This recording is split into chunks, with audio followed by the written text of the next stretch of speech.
সুপ্রিয় দর্শক, আসসালামু আলাইকুম ওয়া রাহমাতুল্লাহি ওয়া বারাকাতুহু। বরাবরের মতো আবারও চলে আসলাম সেই চিরচেনা জামালপুর জেলার ঐতিহ্যবাহী ফুলকি পার্কে। ফুলকি পার্কে আপনাদের স্বাগতম।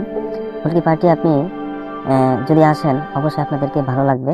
আর ভিডিওটি আপনারা শেষ পর্যন্ত দেখেন। আমি পার্কটি ঘুরে ঘুরে দেখাবো ইনশাআল্লাহ। আপনারা ভিডিওটি অবশ্যই দেখবেন।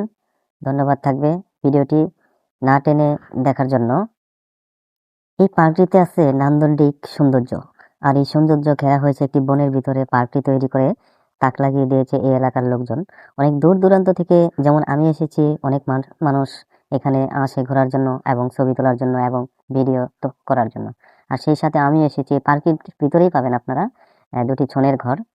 বিশেষ করে এই ঘরগুলো বাংলাদেশের ঐতিহ্যবাহী ছনের ঘর। এই ঘরগুলো সচরাচর দেখা যায় না। দেখুন, পার্কের ভিতরেই আছে মনোরম পরিবেশের দু একটি দোকান। এই দোকানগুলো এখন যেহেতু খালি, বিকাল গড়ালে দেখবেন মানুষের কোলাহলে ভরে গেছে এই পার্কটি আমার কাছে অসাধারণ।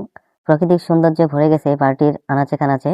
মানুষজন এখন যদিও সকাল 11টা বাজে, আর বিকাল গড়িয়েই মানুষের আনাগোনা অনেক ভিড় হয়ে থাকে। আর বিশেষ করে রাত্রের এই পার্কটির সৌন্দর্য ফুটে উঠে কিছু কিছু লাইটিং করেছে। এই লাইটিংগুলা অনেক দূর থেকে দেখা যাচ্ছে যে এটা এমন একটি সৌন্দর্য ফুটে উঠেছে।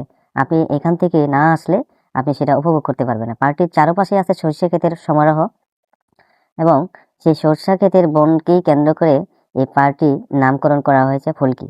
আর এখানে ফুলকিতে প্রথম সারিতে একটা দোকান পেয়ে যাবেন হরেক রকম চা এবং নান্দনিক, বিশেষ করে আমাদের দেশের পান পাওয়া যায়, মিষ্টি পান। আর এই সোনের ঘরগুলা এইখানেই দেখতে পারবেন। আমি আর কোথাও এই সোনের ঘরগুলা দেখতে পাই না। আসলে পার্কটি আমার কাছে অসাধারণ অসাধারণ। আপনারা যারাই যেখান থেকেই আসবেন অবশ্যই ফুলকি পার্কটি এবং তার ফুলের সুবাসিনীর সৌন্দর্য উপভোগ করে যাবেন।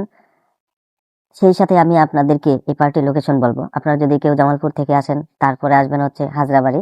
হাজরাবাড়ি থেকে 10 থেকে 12 কিলোমিটার দক্ষিণ দিকে যাবেন, তাহলে দেখবেন এই ফুলকি পার্কের যে কোনো লোককে বলে দিলেই, এবং অটো এবং হচ্ছে সিএনজি, তাদেরকে বললেই আপনাকে নিয়ে আসবে। আর যদি আপনারা মাদারগঞ্জ মেলান্দ থেকে আসেন, তারা তো অবশ্যই জানেন এই পার্কটির লোকেশন।